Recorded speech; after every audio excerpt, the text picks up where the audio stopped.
bem-vindo a mais um episódio do teu No Intervalo, o teu podcast semanal sobre o handball nacional e internacional. O meu nome é Leonardo Bordonhos, mais uma vez aqui a nossa comentadora residente, a Maria Ema Bastos. Olá, Ema. Olá a todos. Hoje vou já aqui dar um spoiler que o Leonardo nos vai dizer. Vamos falar aqui da seleção, do jogo frente à Lituânia, na Lituânia. E acho que vamos ter coisas interessantes para se debaterem. Exatamente, portanto a Ema já deu o spoiler. Vamos falar sobre a vitória da seleção por 26-34 na segunda jornada da qualificação para o Campeonato da Europa 2022. É assim, acho que podemos seguir o mesmo modelo que seguimos no outro jogo. Falamos primeiro da primeira parte, depois da segunda parte. Importante dizer algumas coisas antes de começarmos, não é? Já tivemos Gilberto Duarte, ele juntou-se à seleção na sexta-feira, jogou, foi até a Lituânia, acabou por jogar e jogou bem. E acho que essa era a principal, ficou em Portugal o Lionel e também o Pedro Seabra Marques.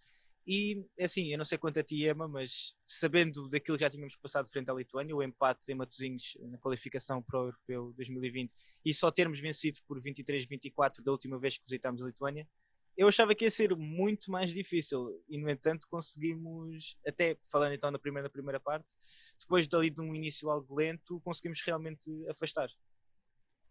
Sim, e tal como dissemos no último episódio, esperávamos um jogo complicado. A Lituânia não é uma seleção como era o Israel, já tem nomes que jogam Champions, tem muitos atletas com imenso potencial e nós podemos ver isso durante o jogo. Sabíamos que não era um jogo fácil, mas Portugal, felizmente, entrou bem, depois teve ali uns minutos tremidos, digamos, que a Lituânia conseguiu aproximar, mas rapidamente retomou o seu nível e conseguiu fazer um bom jogo, mostrando que está claramente um nível acima da seleção da Lituânia. Exato. Mas começando então, assim, vimos um Portugal diferente no jogo frente a Israel, dissemos isto na altura, depois no podcast, que vimos um Portugal diferente e não tão intenso. O que é que achaste desta entrada da seleção frente à Lituânia? Semelhante ou já vimos outra? Nós na altura tínhamos dito que a equipa parecia um bocadinho apagada, nesta aqui entrou um bocadinho mais acordada. Sim, sem dúvida que neste jogo Portugal já entrou com outro ânimo e outro fogo. E acho que também tem a ver com aquilo que eu tinha dito. Com Israel, Portugal talvez fosse confiante para o jogo. Com Lituânia, como os últimos encontros não foram propriamente fáceis e sabiam que não iam esperar um jogo fácil, quiseram entrar a matar e felizmente conseguiram. Entraram com uma defesa muito forte. Portugal defendeu muito bem, claramente, que é o ponto forte desta seleção. É mesmo a defesa. E basicamente é isso. Acho que Portugal entrou mesmo com vontade de vencer o jogo. Exatamente. Tal como falámos na altura em relação ao jogo de Israel, na altura referimos a dupla entre Vitório Torres e Luís Frade, mas o Daimar voltou a jogar neste jogo. E achei interessante algo que os comentadores da RTP disseram na altura, que por acaso é verdade, mas muitas vezes não pensamos. O Daimaro, apesar do tamanho e do peso que tem, é um pivô que cada vez que há um contra-ataque está lá sempre, é dos primeiros a chegar para receber a bola e para finalizar. É algo que muitas vezes nem o temos muito em conta, mas quando começamos a olhar com mais atenção, o Daimar está lá sempre pronto.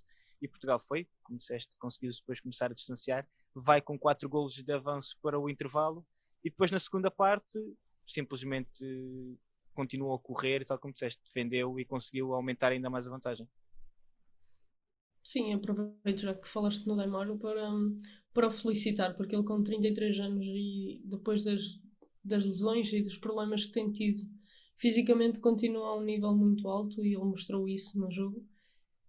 Conseguir ser uma peça fundamental na defesa e, como tu dizes, essas transições contra-ataques que ele faz tem muito a ver com as bolas que ele ganha ou que tem intervenção no roubo de bola e consegue sempre antecipar. Ele é um jogador muito inteligente a defender, consegue antecipar e por isso é que ele chega primeiro. Ele não chega primeiro por ser o mais rápido, mas por saber antecipar e saber ler bem o jogo. E todo o mérito para ele, fiquei feliz de o ver de volta porque acho que continua, apesar de fisicamente ele não estar no seu melhor, continua a ser uma mais-valia para Portugal. E o que é que achaste em relação à segunda parte? É assim, aquilo que Portugal conseguiu se distanciar foi muito porque a defesa começou a bater no bom sentido, mas começou a desgastar cada vez mais o ataque lituano. Sim, Portugal defendeu muito bem, conseguiu sair muitas vezes para o contra-ataque ou com transições rápidas, conseguiu encontrar muitas soluções de golo fácil, mas a defesa foi o ponto forte. Portugal defendeu extremamente bem. Teve alguns momentos, que foi quando a Lituânia tentava voltar a entrar no jogo, pequenas desconcentrações, em que havia muito, a Lituânia jogou muito com o segundo pivô, e os pivôs a correr nas costas e conseguiram ganhar muitos passos assim.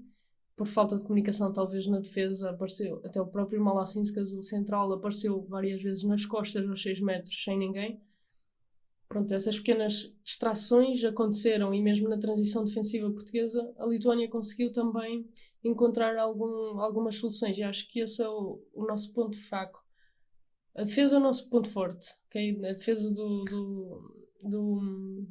do ataque organizado, mas a transição defensiva acho que nós pecamos por aí, talvez pelas trocas de defesa-ataque, mas também por termos jogadores lentos, e acabamos por perder um bocadinho aí. A Lituânia conseguiu aproveitar algumas situações para fazer o gol, mas claramente que os primeiros 5, 6 minutos da segunda parte mostraram o que é a defesa de Portugal, e mesmo nesses momentos em que falhámos, tivemos um super Quintana. Ainda bem que o Quintana voltou ao seu melhor nível, àquele que nos habituou, e fez ali uma série de 4, 5 defesas excepcionais.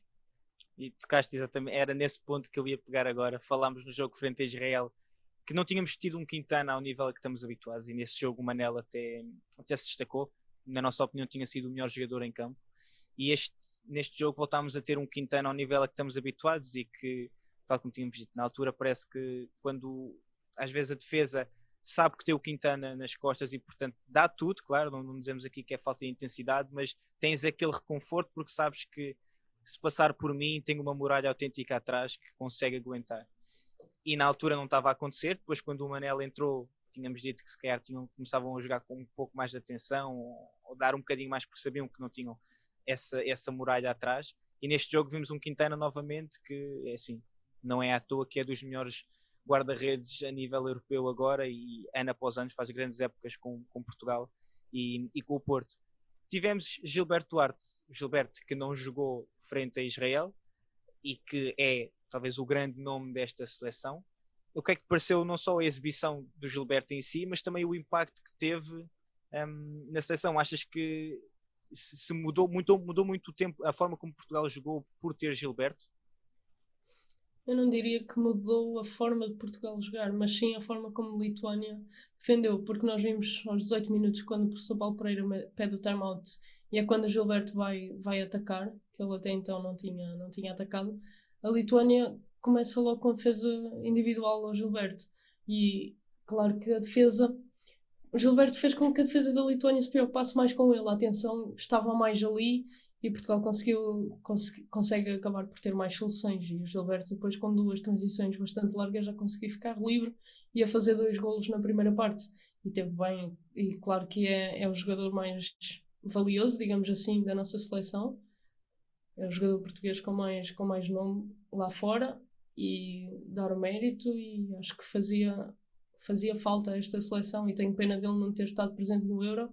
E tal como os comentadores disseram no jogo, tenho a certeza que ele é o jogador que está com mais fome, digamos assim, que chega ao Mundial para poder representar a sua nação numa grande competição. Exatamente, tal como foi pena o facto de não termos tido o Gilberto Duarte na altura no Europeu. Teve a lesão do joelho que o impediu de participar nesse Europeu histórico para Portugal. E pronto, concordo, acho que não só o Gilberto, mas também todos queremos ver aquilo que a seleção pode ter e pode dar na máxima força, porque apesar de tudo aquilo que a seleção fez no Europeu, e já dissemos isto várias vezes, uma exibição histórica no Europeu, mas fica sempre aquela coisa, o que teria acontecido caso o Gilberto tivesse participado, porque apesar de tudo era um jogador que, tal como disseste, é talvez o jogador com mais nome europeu e mundial da seleção, e fazia sempre a diferença, nem que fosse para as defesas terem mais atenção, e tendo em conta também a velocidade e os jogadores rápidos que nós temos a jogar pela seleção, abre sempre muito mais espaço na defesa. Portanto, 2 vitórias, 2 jogos, uma diferença de 9 golos na primeira, 8 neste. O que é que achas que podemos fazer, assim, no fundo, um resumo destes 2 jogos da seleção? Se tivesses que dar uma nota vá, de 0 a...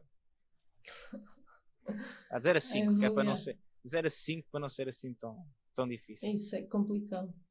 Mas ok, eu vou dar uma nota porque tenho de dar. Eu vou dar um 4 e justificar, primeiro, porque com o jogo com Israel, e tal como eu disse aqui no último episódio, não fiquei satisfeita porque sei que a seleção é capaz de mais.